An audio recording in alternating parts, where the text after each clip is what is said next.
आज के इस कार्यक्रम की मुख्य अतिथि प्रदेश की माननीय राज्यपाल आदरणीय श्रीमती आनंदीबेन पटेल जी, समारोह के अध्यक्ष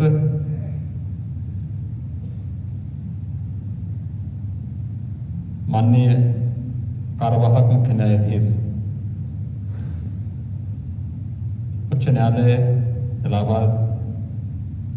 न्यायमूर्ति श्री मुनीश्वरनाथ भंडारी जी,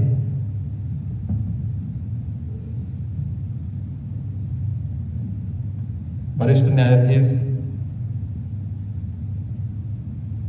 न्यायमूर्ति श्री ऋतुराज अवस्थी जी,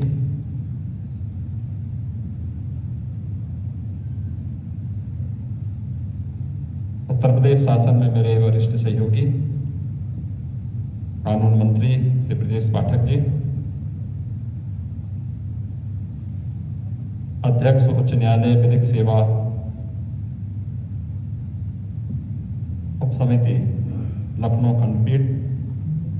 माननीय न्यायमूर्ति श्री रमेश सिन्हा जी,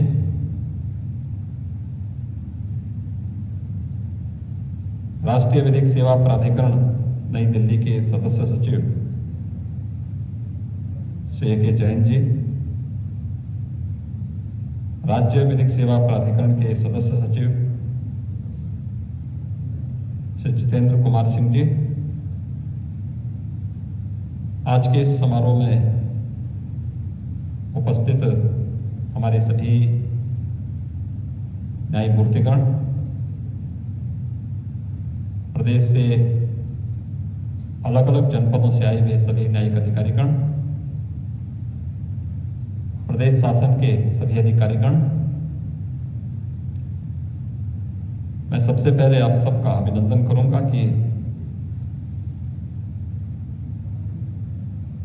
10 जुलाई को आयोजित राष्ट्रीय लोक अदालत कार्यक्रम के माध्यम से 12 लाख से अधिक मामलों का एक साथ निस्तारण करके समयबद्ध और त्वरित न्याय की परिकल्पना को साकार करने की दिशा में एक नया कदम बढ़ाया गया है। मेरे सामने जब माननीय कार्यवाहक मुख्य न्यायाधीश जी की ओर से प्रस्ताव आया था, मैंने अपनी पूरी मशीनरी से इसके बारे में चर्चा करते हुए इस बारे में कहा था कि इस अवसर का लाभ आप सबको लेना चाहिए, क्योंकि कल्याणकारी राज्य आम जनमानस के प्रति जितनी संवेदनशील दिखनी चाहिए, उन्हें त्वरित न्याय प्रदान करने के लिए किए जाने वाले प्रयास न केवल सैद्धांतिक रूप से बल्कि व्यवहारिक धरातल पर भी उतरता हुआ दिखाई दे, और इस अवसर पर प्रत्येक जनपद में इस प्रकार के अभियान चलाए जाएं। और मुझे प्रसन्नता है कि माननीय कार्यवाहक मुख्य न्यायाधीश जी ने जो लक्ष्य निर्धारित किया था, उससे कई ज्यादा मामलों का निस्तारण किया गया। यानी 5 लाख की तुलना में 12 लाख से अधिक मामले एक साथ इस अवसर पर निस्तारित होते हुए दिखाई दिए, और 952 करोड़ रुपए से अधिक की जो मामले थे, उन सभी का भी समाधान होता हुआ दिखाई दिया।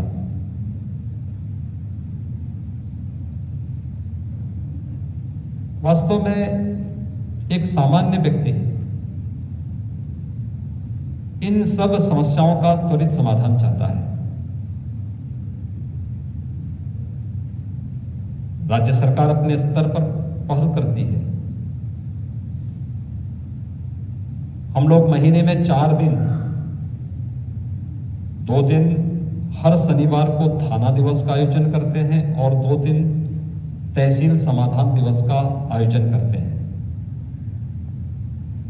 आम जन से जुड़ी हुई जितनी भी समस्याएं हैं, मैं इस निष्कर्ष पर पहुंचा हूं कि उसमें से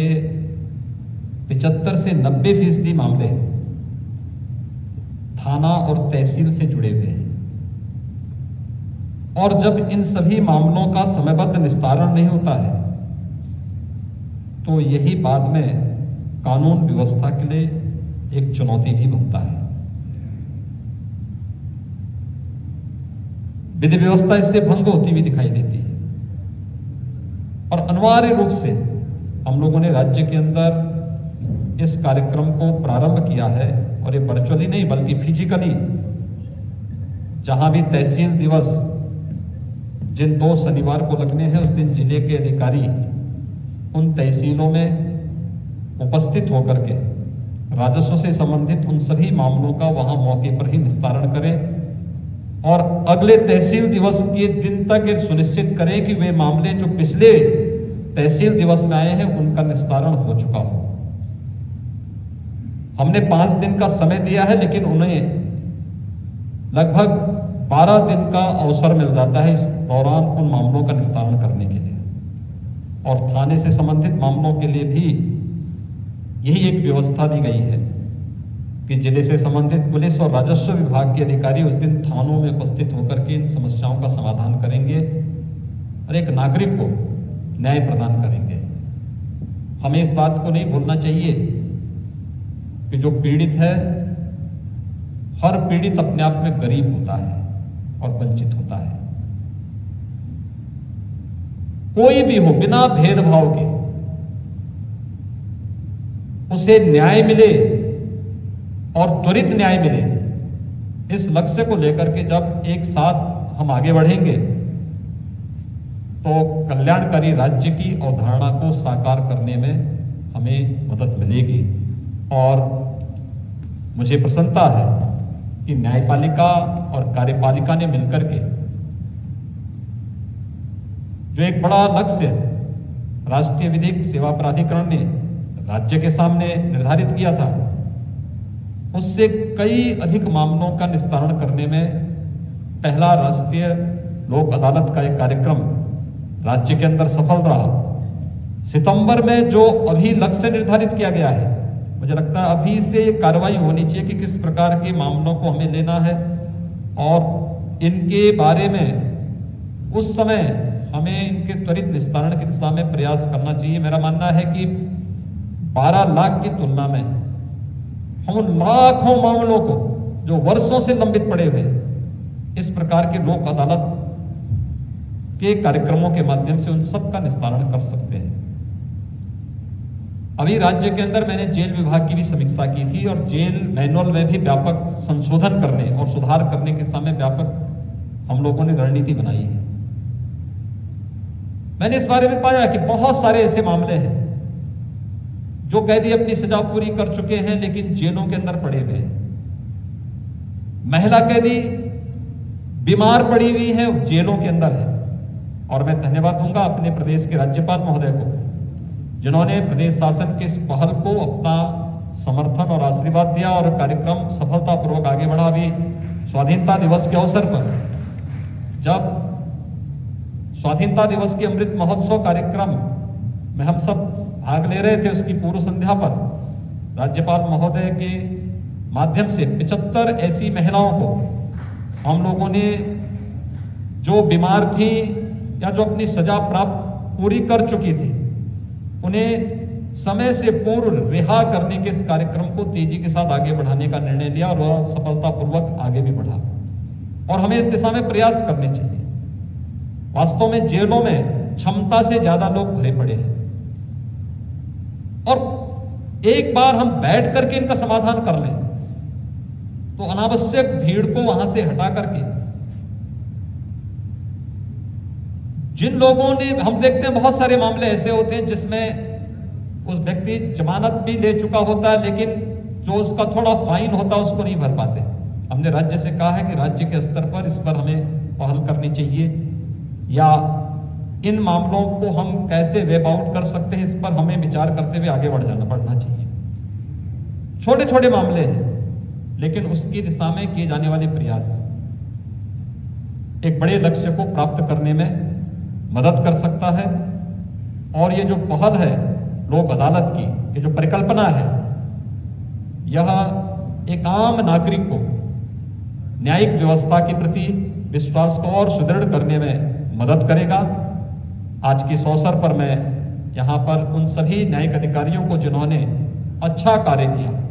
और मुझे तो प्रसन्नता है कि गोरखपुर इसमें नंबर 1 पर आया है, क्योंकि गोरखपुर में मैंने एक लंबे समय तक वहाँ पर वो मेरी कर्म भूमि है,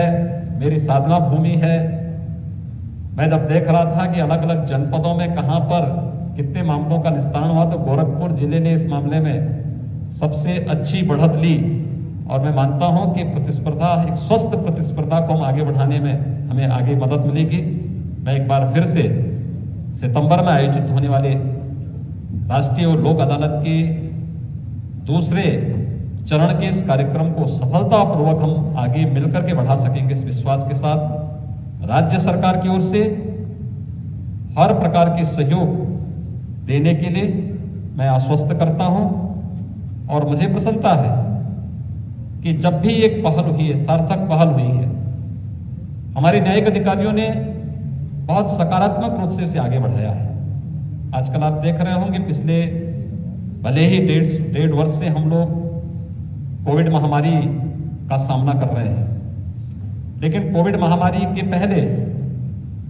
महिलाओं से संबंधित अपराध के मुद्दों को लेकर के हम लोग देखते थे कि हर दिन कुछ न कुछ घटनाएं घटित हो रही हैं, और खासतौर पर नाबालिग बालिकाओं के प्रति जो अपराध हो रहे थे। इन सब मामलों में कैसे हम कार्रवाई को तेजी से आगे बढ़ा सकें, जनपद स्तर पर, शासन स्तर पर इस पर व्यापक रणनीति बनने के बाद हर जिलाधिकारी से और पुलिस अधीक्षक से मैंने उनके सामने लक्ष्य दिया कि क्या आप हर माह अपने जिला मॉनिटरिंग कमेटी की बैठक के माध्यम से जनपद न्यायाधीश के साथ बैठ करके हर माह के लिए अपना लक्ष्य निर्धारित कर सकते हैं, और इसमें स्वयं पहले आपको समीक्षा करनी पड़ेगी अपने स्तर पर कि महिला संबंधी अपराध में क्या एफआईआर समय पर हुई,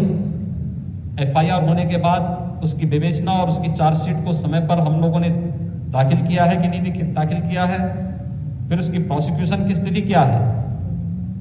क्योंकि ये चीजें चरणबद्ध तरीके से हम आगे बढ़ाएंगे तो इस प्रकार के जघन्य अपराधों में अपराधियों को, सही अपराधियों को सजा दिलाने में मदद मिल सकती है। और पिछले 2 वर्ष के अंदर हम लोगों ने देखा है कि काफी ऐसे मामलों में अपराधियों को सजा दिलाने में मदद मिली है। मुझे विश्वास है कि ये कार्यक्रम न्यायपालिका और कार्यपालिका मिलकर के तेजी के साथ आगे बढ़ाने का कार्य करेगा। राज्य सरकार इस प्रकार के मामलों में भरपूर सहयोग करेगी। दूसरा, तकनीक इसमें बहुत मददगार हम सब की कर सकती है। हम लोग देखते थे उत्तर प्रदेश के मामले में, खासतौर पर आज से 4 साढ़े 4 वर्ष पहले उत्तर प्रदेश में कोई निवेश के लिए नहीं आना चाहता था। उसके 2 कारण थे। एक, यहां की नौकरशाही की अकर्मण्यता, वो कुछ करना नहीं चाहती थी, निर्णय नहीं लेना चाहती थी, फंसाने में ज्यादा रुचि लेती थी। एक व्यक्ति को एक बार में महीनों एक टेबल घूमने में लगता था, और बाकी अगर कोई व्यक्ति इसका भी रिस्क ले ले तो यहां की कानून व्यवस्था से इतना भयभीत रहता था कि अगर मैं अपनी पूंजी लगाऊंगा भी तो पूंजी और मैं स्वयं भी सुरक्षित रहेंगे कि नहीं रहेंगे, ये दोनों भय थे।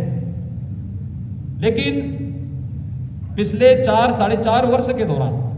हम लोगों ने कहा भी आपको कहीं जाने की आवश्यकता नहीं, आपने एक बार आवेदन कर लिया,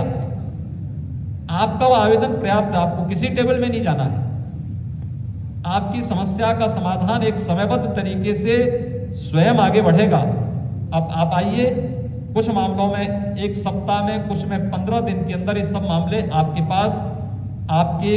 एनओसी के साथ आपको प्राप्त होगा, और नहीं कोई देगा तो इसको हम डीम्ड मानेंगे, और उसके बाद जिस टेबल पर ये लापरवाही हुई है वहां की जवाबदेही तय करेंगे। आपने देखा होगा कि हम लोगों को लगभग 4 लाख करोड़ रुपए के निवेश को प्रदेश के अंदर कराने में इसके माध्यम से सफलता प्राप्त हुई। एक व्यक्ति इसके लिए आता है, विश्वास के साथ आता है कि नहीं, अब वह जकड़न दूर हुई है, नियमों को सरलीकरण करना, अनावश्यक मामलों को और अनावश्यक कानून को समाप्त करना और तकनीक का बेहतर उपयोग करते हुए हम इस क्षेत्र में भी आगे बढ़ सकते हैं और राज्य सरकार इस मामले में भरपूर सहयोग प्रदान करने के लिए पूरी तत्परता के साथ आगे बढ़ेगी, क्योंकि समय पर किसी भी नागरिक को न्याय मिलना यह राज्य के भी हित में है। उसके अंदर एक सकारात्मक ऊर्जा को आगे बढ़ाता है और उस सकारात्मक ऊर्जा न्यायपालिका और कार्यपालिका मिलकर के आगे बढ़ा सकती है। आम नागरिक की उस ऊर्जा को जो बार बार हताश और निराश होकर के व्यवस्था को कोसता है, उससे उभर करके अपनी प्रतिभा और अपनी ऊर्जा का लाभ राज्य के हित में, लोक कल्याण में लगा सकता है। मैं एक बार फिर से आज के इस अवसर पर पिछली राष्ट्रीय लोक अदालत कार्यक्रम के अवसर पर जो एक सफलता अर्जित हुई है, इसके साथ जुड़े हुए सभी न्यायिक अधिकारियों को हृदय से अभिनंदन करता हूं, उनके प्रति अपनी शुभकामनाएं व्यक्त करता हूं। राज्य सरकार हर प्रकार से इस प्रकार की किसी भी सकारात्मक पहल का स्वागत करेगी और हर प्रकार का सहयोग करेगी। धन्यवाद। जय हिंद।